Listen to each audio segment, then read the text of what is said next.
እድሜ ዘመናችሁን በሙሉ ስትዋሹ የከረማችሁ ሰዎች ናችሁ። የምትዋሹትም በአንድ ሰው ወይንም በአንድ መጽሐፍ፣ በአንድ ባያችሁት ፊልም ወይንም ደግሞ በአንድ አስተማሪያችሁ አይደለም። ሁሉም ሰው እናንተን ዋሽቷችኋል ማለት ይቻላል። ሶሳይቲ በአጠቃላይ የምታዳምጧቸው ሙዚቃዎች፣ የምታዩቸው ሾዎች፣ የምታነቧቸው መጽሐፎች፣ የምትወዷቸውም ሰዎች ሁሉም ቢሆን የሚነግሯችሁ ነገር ተመሳሳይ ነገር ነው። ቼስ ሃፒነስ ይሏችኋል። ደስታን ፈልጉ፣ ደስታን አባሩ ነው ይሏችሁ። እናንተ ደስ የሚያሰኛችሁ ነገር እንድታደርጉ ይመክሯችኋል። እናንተ ግን ደስተኛ ካልሆናችሁ ወይንም ደግሞ ደስታን አጣው የምትሉበት ስቴጅ ላይ ካላችሁ የሆነ የተሳሳተ ነገር አለ፣ ትክክል ያልሆነ ነገር አለ ይሏችኋል። ስለዚህ እናንተም አገኘው ብላችሁ ታባረራላችሁ። ደስታ ወዴት ነው ያለው ብላችሁ ማሳደድ ስትጀምሩ ምናልባትም ያንን ደስታ በዚህ ስራ መልክ አገኘው ይሆናል ብላችሁ የሆነን ስራ ለማግኘት ትጣጣሩ ይሆናል። ኢንስታግራምና ቲክቶክ ላይም ገብታችሁ የሰዎችን ህይወት ስትመለከቱ እንደዚህ አይነት ህይወትስ በጣም ያጓጓል ብላችሁ ታስባላችሁና የእነሱንም ህይወት ለማግኘት ብላችሁ ትሞክራላችሁ። ሲታይ ደስታ ያለበት ህይወት ይመስላል ብሎ ነው አይምሯችሁ የመዘገበው።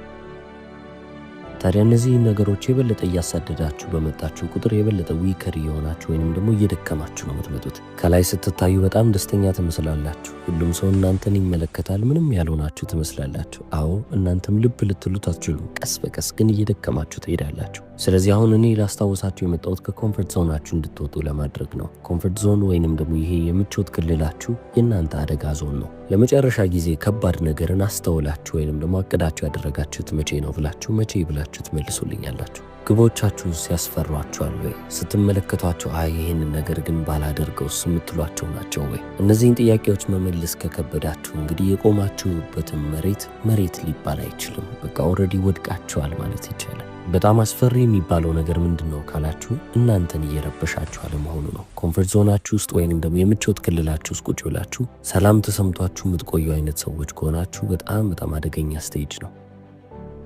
የሰው ልጅ በሙሉ የራሱን ሊሚቴሽን ወይንም ደግሞ ራሱን ገድቦ ያለፈበትን መስመር እንዳለ በጥሶ ማለፍ አለበት። እናንተ ግን ራሳችሁን ከገደባችሁበት ከመስመሩ ጋር ከገደቡ ጋር ተስማምታችሁ እየኖራችሁ ነው። ይህም ደግሞ እናንተን ሊያስፈራ ወይም ሊያስደነግጥ ይገባል። ሰው እናንተን በሚገባችሁ መንገድ ሳያስተናግዳችሁ ሲቀር ወይም ሳይንከባከባችሁ ሲቀር ለራሳችሁ ቆማችሁ መከታ እንደመሆን ራሳችሁን እያስናቃችሁ ታልፋላችሁ። ፈተና የሚባል ነገር እንዳለ የእናንተ ጠላት ነው ማለት ይቻላል። የምታስወግዱት የምትሸሹት ብቸኛው ነገር እሱ ነው። ታዲያ አሁን ከዚህ መንገዴ እንዴት ልለይ እችላለሁ? እንዴት መንገዴን ላቅ እችላለሁ ካላችሁ ሃፒነስን ወይንም ደግሞ ደስታን እንደ ግብ ማየት ማቆም አለባችሁ። ምክንያቱም ደስታ የሚባለው ነገር ጎል መሆን ያለበት ነገር አይደለም፣ ወይንም ደግሞ ግብ መሆን ያለበት ነገር አይደለም። ደስታ ልክ እንደ ዌዘር ፓተርን ነው። በቃ የአየር ጸባዩ እየተለዋወጠ እንደሚሄደው ሁሉ ዛሬ አሁን ፀሐይ ቢወጣ ነገ እንደሚዘንብ እርግጠኛ ላንሆን እንችላለን። ነገ ምናልባት ሊዘንብም ላይዘንብም ይችላል። ፀሐይ ሊወጣም ላይወጣም ይችላል። ስለዚህ ልክ እንደዚህ ነው። ደስታ መጥቶ የሚሄድ ነገር ነው። ከሄደም ደግሞ የሚመለስ ነው።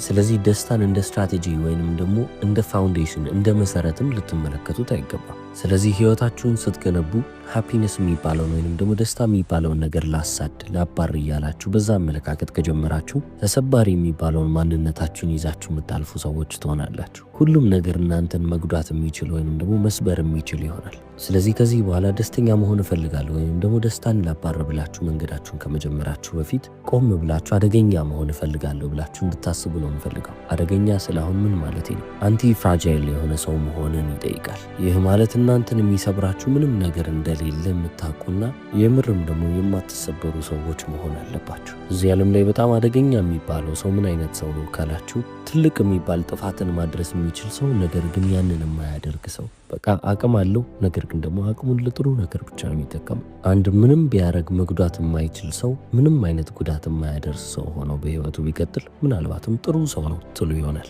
ነገር ግን ጥሩ ሆኖ ሳይሆን ሃርምለስ ስለሆነ ነው፣ ወይም ደግሞ ምንም አይነት ጉዳትን ማድረስ የማይችል ሰው እንደሆነ ስላወቀ ነው፣ ደካማ ስለሆነ ነው።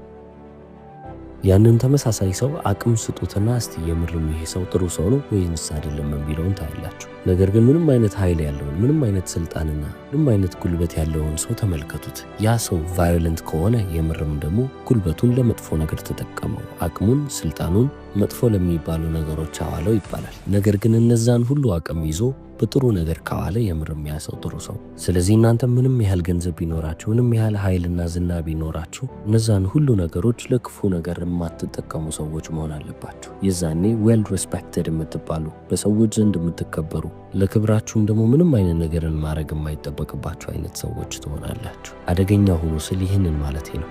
አሁን ይሄ ሁሉ ነገር የሳተው መቼ ነው ካልን ከልጅነታችን ነው። ከልጅነታችን ጀምረን ሀው ቱ ሰፈር የሚለውን ትምህርት አልተማርነው። እንዴት ነው የምንቸገረው፣ እንዴት ነው መከራን ልንቋቋም የምንችለው የሚለውን ነገር አልተማርነው። ታዲያ በሱ ምትክ ምንድን ያወቅነው? ኮምፎርታብል መሆን ወይንም ደግሞ ምቾታችንን የበለጠ ተቀብለን በዛች ክልል ውስጥ መቀመጥ። ደስተኛ መሆን አለባችሁ፣ ስለዚህ ደስታን አባሩ፣ ልባችሁ ደስ የሚያሰኘው ነገር አድርጉ ይላሉ። እነዚህ ሁሉ ጥሩ ምክሮች ናቸው እኮ። ነገር ግን እቺ ዓለም ብሩታል ነች። ለእናንተ ምንም አይነት ምህረትን አታሳያችሁ። ስለዚህ ኢንኮምፕሊት የሆነ መመሪያ ይዛችሁ ልትወጡ አይገባም። እቺን ዓለም አይታችሁ በዚህች ዓለም ውስጥ ኖሬ ሰርቫይቭ ማድረግ ያልፋለሁ የምትሉ አይነት ሰዎች ከሆናችሁ ምን አይነት ነገር ይጠብቀኛል ብላችሁ መመሪያችሁን ከመጀመሪያው ማስተካከል አለባችሁ። ደስታን ዝም ብላችሁ አባራችሁ ደስታን ሰጠኝ ብላችሁ የያዛችሁት ነገር ከሄደባችሁ ወይንም ደግሞ ዞር ካለባችሁ እናንተን ምን ሊወጣችሁ ነው? ወዴትስ ልትሄዱ ነው? ምናልባት ገንዘባችሁ ከሆነ ገንዘባችሁን ያጣችሁ ቀንስ፣ ትዳራችሁ ከሆነ ትዳራችሁን ያጣችሁ ቀንስ፣ ያ የምትወዱትንና ብዙ ገንዘብ የሚከፍላችሁን ስራ የሚያጣችሁ ቀን ምን ልትሆኑ ነው? ይቺ ህይወት በጣም ብዙ እንግዳ የሚባሉ ነገሮችን ይዛባችሁ ልትመጣ ትችላለች። ምናልባትም የህይወት ፈተናዎችን ልትፈሩ ትችላላችሁ። ነገር ግን ከህይወት ፈተናም በላይ የሚሆኑ ነገሮች ሊያጋጥሟችሁ ይችላል። ሞቼ ቢሆን ኖሮ ይቀለኝ ነበር የምትሏቸው አይነት ነገሮች ሊያጋጥሟችሁ ይችላሉ ምላችሁ። ህይወት አንፕሬዲክተብል ነች። ምንም ብላችሁ ልትገምቷት አትችሉም። ለዚህ ነው ሃፒነስን ወይንም ደግሞ ደስታን እንደ ፋውንዴሽን እንደ መሰረት አይታችሁ እንድትንቀሳቀሱ አልፈልግም። አንዴ ያ ደስታን የሰጣችሁ ነገር ከሌለ ፋውንዴሽናችሁ እንዳለ ፍርክስክስ አለ ማለት ነው። ስለዚህ ፋውንዴሽናችሁን ወይም ደግሞ መሰረታችሁን ለምን አትለውጡ? ምን አለ ዲስፕሊን ላይ ብታረጉት ወይንም ደግሞ ጥንካሬ ላይ። ጥንካሬ ስላችሁ የአካል ጥንካሬን እያልኩ አይደለም። ነገር ግን ፈተናዎች በህይወታችሁ ውስጥ ሲመጡ እነዛን የመቋቋም አቅምን ቢልድ እያደረጋችሁ ትመጡስ እያንዳንዱ የሰውነታችሁ ክፍል በቃኝ በሚልበት ሰዓት ላይ በቃ ተስፋ ልቁረጥ በሚልበት ሰዓት ላይ አይ እቀጥላለሁ ብላችሁ የሚሄድን ጽናት ቢሆንስ? ፋውንዴሽናችሁ ወይም መሰረታችሁ በእነዚህ ነገሮች ላይ የተመሰረተ ከሆነ በህይወታችሁ ውስጥ የሚያጋጥሟችሁ ችግሮች እንዳለ ጩኸት ወይንም ደግሞ ጫጫታ ብቻ ይሆኑባችኋል። ውስጣችሁን የሚሰብሩባችሁ ነገሮች አይሆኑ። በማህበረሰባችን ውስጥም የተረሳውና የተዘነጋው ነገር ይሄ ይመስለኛል። ደስታ የሚባለውን ነገር ፋይናል ዴስቲኔሽን አደረጉትና ወደዛ የሚወስዳቸውን ነገር ሳይገነቡ ቀሩ። ደስታ አለች ብላችሁ የምታስቡበት ቦታ ላይ መንገዱን ስትመለከቱ በተሰባበሩ መስታወቶች የተሞሉ ናቸው። መንገዳችሁ በጣም ከባድ ሊሆንባችሁ ይችላል፣ አድካሚ ሊሆንባችሁ ይችላል። አንዳንዴም ተስፋ በቆረጥኩ የሚያሰኟችሁ ጊዜያቶች አሉ። እነዛን ጊዜያቶች ካለፋችሁ በኋላ ነው ወደ ደስታ የምትባለው ቦታ ላይ ልትመጡ የምችሉት። እዚህ ምድር ላይ በሁሉም ነገር ደስተኛ የሆኑትን ሰዎች ከተመለከታችሁ ሁሉም ነገር የሚሰብራቸው ሰዎች ናቸው ማለት ነው። ትንሽ ነገር የሚያስደስታቸው ሰዎች ትንሽ ነገር የሚሰብራቸው ሰዎች ናቸው። ትንሽ ነገር የሚያሳዝናቸው ናቸው። ለምን ብለን ጥያቄውን ብንጠይቅ ደስታቸው ኢንተርናል ሆኖ ሳይሆን ወይንም ደግሞ ከውስጥ የመጣ ሳይሆን ኮንዲሽናል ስለሆነ ነው። እንዲህ አይነት ነገር ስለተፈጠሩልኝ ዛሬ ተደስቻለሁ የሚሉ ሰዎች እንደዛ አይነት ነገር ባይፈጠርላቸው የማይደሰቱ ወይንም የሚያዝኑ ይሆናሉ። ነገሮች በትክክል የሄዱላቸው ጊዜያቶች ላይ የሚደሰቱ ሰዎች ነገሮች ግልብጥብጥ ባሉ ሰዓት ደግሞ በጣም የሚከፉ ሰዎች ይሆናሉ። ስለዚህ ደስታቸው ዘላቂ ሆኖ የሚቀጥለው መቼ ነው? ሳይፈተኑ ከቀሩ ወይንም ደግሞ በዛው መንገዳቸው ላይ ካለፉ። እነሱ ያልጠበቁት ነገር ያልጠበቁት ፈተና በመንገዳቸው ላይ ከተወረወረ ግን በቃ ያ የነበረው ደስታ እንዳለ ብክን ይልና ወደ ሀዘን ይገባሉ። በትልቁም የሚከፉ ሰዎች የሚሆኑት ለዛ ነው። ለዚህ ነው ደስታን እንደ ግብ አይታችሁ መንቀሳቀስ የሌለባችሁ። ደስታን እንደ ግብ ከያዛችሁ ሰርከምስታንሶች እናንተን ሊያበላሿችሁ ይችላሉ። በቃ በህይወት የማይፈጠር ነገር የለም። የሆነ የማትፈልጉት ነገር ከተፈጠረ ያ ደስታችሁ ይሄዳል። ግባችሁ ጠፋ ማለት ነው። እቺንም ዓለም የሚመሯት ሰዎች ይህንን ልብ ያሉና ያስተዋሉ ይመስላሉ። ምክንያቱም ደስታቸውን ውጫዊ ነገሮች ላይ የሚያደርጉ ሰዎች አንደኛ ከስተመሮች እንደሚሆኑ ግልጽ ነው። ስለዚህ የተሻለ የሚባል ህይወት እንዲኖራችሁ ይህንን በህይወታችሁ ላይ ጀምሩ። እንደዚህ አይነት መኪና ንዱ፣ እንደዚህ አይነት ህይወት ይኖራችሁ ሲሉ ደስታን እያባረሩ ያሉትም ሰዎች እነዛን ነገሮች ለማድረግ እየተጣጣሩ ይመጣሉ። ህይወታቸውን መሸጥ ይጀምራሉ ማለት ነው። ታዲያ እንደዚህ አይነት ህይወትን መኖር ከጀመራችሁ ደግሞ ዲስኮምፎርት የሚባለው ወይም ደግሞ ምቾት አልባ የሚባለውን ነገር በፍጹም አትፈልጉትም። ስለዚህ ምቾት የሚነሳችሁን ማንኛውንም ነገር ታስወግዳላችሁ። ይህም ደግሞ የእናንተ ድክመት ይሆናል። ድክመታችሁም ደግሞ ለሌላ ሰው የቢዝነስ ሞዴሉ ይሆንለታል። ስለዚህ በቀላሉ ለእናንተ መሸጥን ይችላል ማለት ነው። ምክንያቱም የሚረበሽ ስሜት አላችሁ። የምታደንቋቸውንም ወይም እንደነሱ መሆን እፈልጋለሁ ብላችሁ የምታስባቸውንም ሰዎች ተመልከቱ። ምን አይነት ፐርሶናሊቲ ምን አይነት ማንነት ያላቸው ይመስላችኋል? በማንኛውም አይነት ችግር ሲረበሹ፣ ሁሌም ቢሆን በትላልቅ ጫናዎች ስር ሲሆኑ አልጋቸው ውስጥ ገብተው የማያለቅሱ ሰዎች ናቸው። በቃ እንደምንም ብለው ሁኔታውን ተቋቁመውት ስትሬሱን ይዘውት ወይንም ደግሞ ጭንቀቱን ተቋቁመው ማለፍ የሚችሉ ሰዎች እኛ ስንመለከታቸው አድማየር የምናረጋቸው ሰዎች ናቸው። ታዲያ እነዚህ አይነት ሰዎች ደስታቸውን እንደ ግብ የያዙ ይመስላችኋል ወይ? እንደነዚህ አይነት ሰዎች እናንተ ብትወዷቸውም ባትወዷቸውም ግድ የሚሰጣቸው አይነት ሰዎች አይደሉም። እኔ ማን እንደሆንኩ አውቃለሁ፣ ምንም አይነት ነገር ቢመጣ እኔ ማንነቴ እንደማላጣም ግልጽ ነው ያሉ ናቸው።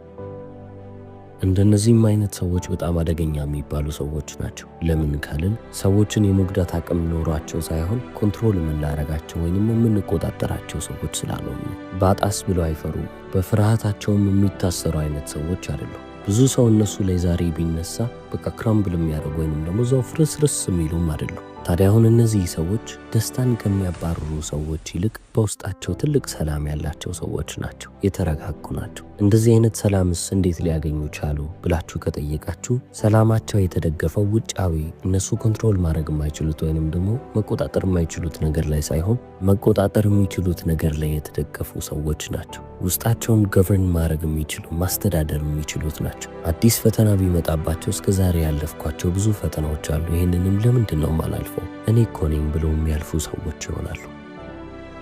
ሰላምን የሚያመጡት በአቮይደንስ ወይንም ደግሞ አንድን ነገር በማስወገድ ከአንድ ነገር በመሸሽ ሳይሆን በጥንካሬያቸው። ጥሩ የሚባል ህይወት የሚመጣው ኮምፎርታብል በመሆን ወይንም ደግሞ ምቾት ውስጥ በመሆን እንዳልሆነ ያውቃሉ። ጥሩ ህይወት የሚመጣው ኬፐብል በመሆን ነው። ባለ አቅም መሆን ያስፈልጋሉ። ምንም ነገር በህይወት ውስጥ ቢፈጠር ይህንን ነገር ማለፍ እችላለሁ፣ አቅሙ አለኝ ብለው አስበው ነው የሚሄዱት። ታዋቂውን የሮም ገዢ ማርከስ አውሬሊየስን እንመልከት። እንግዲህ ሮምን በገዛበት ወቅት ቀላል የሚባሉ ነገሮች ያጋጠሙት መሪ አልነበረም። በየቀኑ አዳዲስ ፈተናዎች ያጋጥሙታል። ነገር ግን እሱ ጠዋት ሲነሳ እነዚህን ከባባድ የሚባሉ ሊያጋጥሙት የሚችሉትን ችግሮች ከመጀመሪያውኑ ጽፎ እነዚህ ነገሮች ቢፈጠሩ ምን ማድረግ ይሻለኛል ብሎ የሚያስብ ሰው ሆነ። አሁን ይህንን ፔሲሚዝም ልትሉ ትችላላችሁ። ክፉ ነገርን ምን አሳስበው ለምን ደጉን አያስብም ትሉ ይሆናል። እሱ ግን ራሱን የሚያዘጋጅበት መንገድ አግኝቶ ነው። ችግሩ ከመምጣቱ በፊት ይሄ ቢፈጠር ይሄንን አድርጋለሁ ብሎ የተዘጋጀ ሰው ችግሩ ከመጣ በኋላ ማድረግ ያለበትን ጠንቅቆ የሚያውቅ ሰው ነው።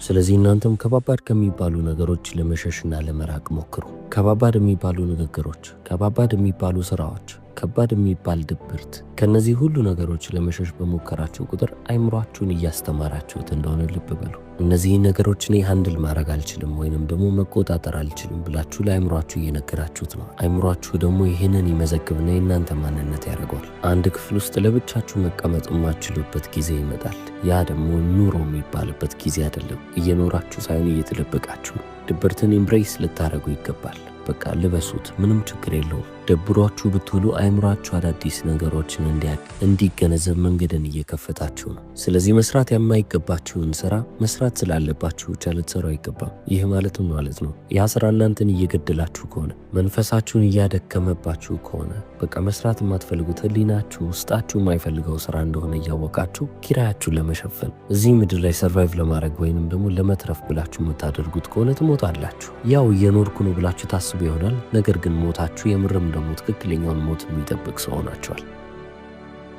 ስለዚህ እናንተ አቮይድ ማድረግ የማይጠበቅባችሁ ነገር አቮይድ አታርጉ።